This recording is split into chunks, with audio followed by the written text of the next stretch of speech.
ရားချီရရနှစ်ဆိုကြောင့်ထင်ရှားတဲ့မန်းရွှေစက်တော်ဘုရားမန်းရွှေစက်တော်ဘုရားမှာဘလို့သမိုင်းရဆိုရင်ကြောင့်ဖရားချီရရနှစ်ဆိုရှိနေရတယ်လေ။ဒါရလပ်ပါတယ်။ရာသီခါကိုကူးပြောင်းပြီးဆိုတာနဲ့မန်းရွှေစက်တော်ဘုရားကိုသွားရောက်ဖူးမြော်ကြတဲ့သူတွေကလည်းမနှဲလာပါဘူး။ကြီးညိုတပ်ပေပေါ်ရမန်းရွှေစက်တော်ဘုရားကိုသွားရောက်ဖူးမြော်နေမြတ်စွာဘုရားကိုတော်မြတ်ကြီးရဲ့ချီရရနှစ်ဆိုကိုပါမြင်တွေ့ဖူးမြော်နိုင်ကြမှာပဲဖြစ်ပါတယ်။ဒါဆိုရင်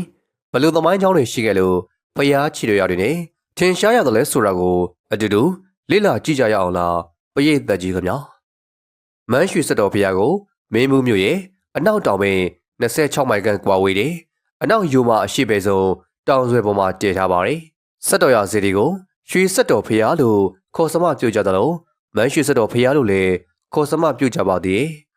မင်းမှုကရွှေစက်တော်သွားလဲခြင်းနဲ့မောင်လိုက်ပုံတော်ဆိုတဲ့တချင်းစာသားလေးကိုတော့မှလွမ်းစာတန်းတမိပါသေးတော်ပေါ်မှာတည်ရှိတဲ့မြတ်စွာဘုရားရဲ့ခြေတော်ရတဆူကိုအထက်စက်တော်ရလို့ခေါ်ကြပြီးတော့တောင်ရဲ့အောင်မန်းချောင်းဝင်းမှာရှိတဲ့ခြေတော်ရတဆူကိုတော့အောက်စက်တော်ရလို့ခေါ်ဆိုကြပါတယ်။သမိုင်းကြောင်းရာဇဝင်ရာဆိုရင်တခါကဂေါတမမြတ်စွာဘုရားရှင်ဟာဖျားဖြစ်တော်မူပြီးတဲ့နောက်9ဝါမြောက်တဲ့အခါမှာကုံတဲ့ညီတော်တစ်ပါးတို့ကဖျားကိုခွင့်ပန်ပြီးတော့စနကူးနှစ်သာကျောင်းကိုစောက်ကြပါတယ်။ကျောင်းတော်ပြီးမြောက်တဲ့အခါမှာမြတ်စွာဘုရားက9ရက်ပတ်လုံးစံချမ်းသာနဲ့ပျော်မွေ့တော်မူခဲ့ပြီးတော့တရားဒေသနာတော်တွေကိုတိုက်ကြွေးတော်မူခဲ့ပါဦးတယ်။နောက်တော့စိုးငံကြွတော်မူတဲ့အခါမှာယခုမန်းချောင်းလို့အမည်ရတဲ့အရာဒေသကိုရောက်တော်မူခဲ့ပါတယ်။အဆိုပါမြစ်ထဲမှာမြတ်စွာဘုရားကိုအလွန်ကြီးညိုတယ်။နာမတာနဂါမင်းနေထိုင်ပါတယ်။မြတ်စွာဘုရားကိုကြီးညိုတဲ့နဂါမင်းဖြစ်တဲ့အတွက်မြတ်စွာဘုရားရဲ့တရားဒေသနာတော်တွေကိုလည်းနာကြားခဲ့ပါတယ်။နာကြားတော်မူပြီးတဲ့အခါမှာနဂါမင်းကကိုးကွယ်စရာအမွေတစ်ခုခုကိုပေးသနာတော်မူရန်ရှောက်ထားတဲ့တွေ့မြတ်စွာဘုရားကနမထာမြေကမ်းနာမှာခြေတော်ရပါဒစီတွေကိုထားပြီးတော်မူခဲ့ပါဦး။အဆိုပါစက်တော်ရကိုအောက်စက်တော်ရလို့ခေါ်ဆိုခဲ့ကြပါဦး။အဆိုပါအရက်ကနေတစဉ်မြတ်စွာဘုရားတစ္ဆာဗန္ဒတောင်ထိပ်ကိုကြွမြန်းတော်မူခဲ့ပါတယ်။အဆိုပါတောင်ထိပ်မှာရှိတဲ့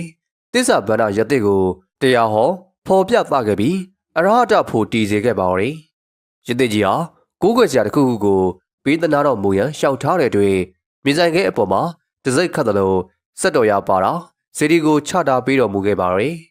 အဆိုပါတောင်ထိပ်ပေါ်မှာဒုတိယအကြိမ်မြတ်စွာဘုရားခြေတော်ရချတော်မူခဲ့တဲ့အတွက်အထက်စက်တော်ရလို့ခေါ်ဆိုခဲ့ကြပါတော့တယ်ခြေတော်ရတဆုကိုရည်ညွှန်းပြီးတော့အရှင်မဟာသီလဝန္တကကျေပြောနှောင်လာငါရရကသူနာပရန်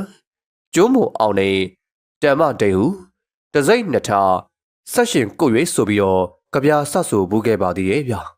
ဒါဆိုရင်ပရိသတ်ကြီးတို့အနေနဲ့မန်းရွှေစက်တော်ဖရားကိုသွားရောက်ဖူးမြော်ပြတဲ့အခါတိုင်း